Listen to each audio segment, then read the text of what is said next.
Video, I'm going to give you the answer for this question. The question is, the earliest known form of bowling was played in what country? Well, now I give you a list of the option. Here is a list of the option: France, India, Mongolia, Egypt, and the correct answer for the question is Egypt. That's the answer. Hi, thank you so much for watching this video.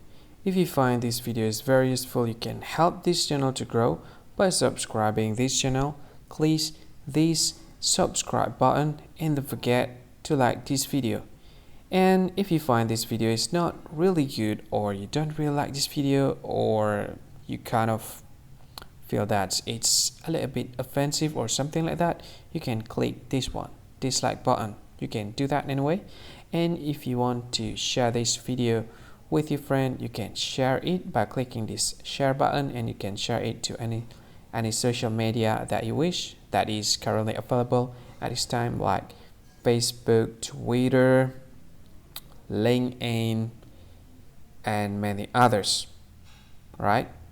And if you want to add this video to your playlist, you can click this one. You can watch this video later, and you can find more options by clicking these three dots. And yeah, don't forget to subscribe. I think that's all of it. Thank you so much for watching this video, and see you again in another video. Bye bye. See you again.